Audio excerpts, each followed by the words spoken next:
முன்னாள் போலீஸ் மா அதிபர் தேசபந்து தென்னக்கோன் மட்டுமன்றி மேலும் பல சந்தேக நபர்களை கைது செய்ய போலீஸ் குழுக்கள் ஈடுபடுத்தப்பட்டுள்ளதாக அமைச்சர் நலிந்த ஜெயதிச தெரிவித்துள்ளார்.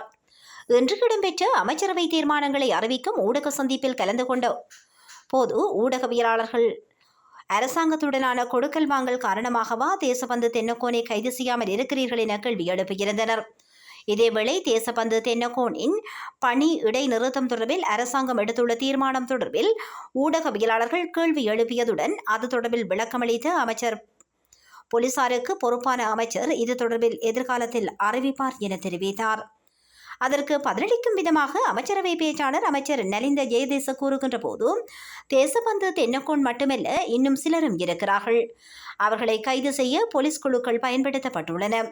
நீங்கள் எங்களிடம் சொல்லவில்லையே. பிரசன்ன ரணவீரவுடன் ஏதோ ஒரு டீல் இருக்கிறது என்று நாங்கள் அவரையும் தேடுகிறோம், செவ்வந்தியையும் தேடுகின்றோம். மேலும் உங்களுக்கு பெயர் தெரியாத சிலரையும் தேடுகின்றோம். போலீஸ் குழுக்கள் பயன்படுத்தப்பட்டுள்ளன. கனேமுல்ல சஞ்சீவ கொலை வழக்கில் இதுவரை 13 பேர் கைது செய்யப்பட்டுள்ளனர். வழக்கு தாக்கல் செய்யப்படவுள்ளது. அதில் 2 போலீஸ் அதிகாரிகளும் ஒரு சிறைச்சாலை காவலரும் உள்ளனர். இந்த விசாரணைகள் நடந்து கொண்டிருக்கும் போது அரச இயந்திரத்திற்குள்ளும் அதிகாரிகள் கைது செய்யப்படும் அளவிற்கு விரிவடைந்துள்ளது. போலீசார் தீவிரமாக செயல்பட்டு வருவதாக சொல்லலாம். அதனால் தப்ப முடியாது.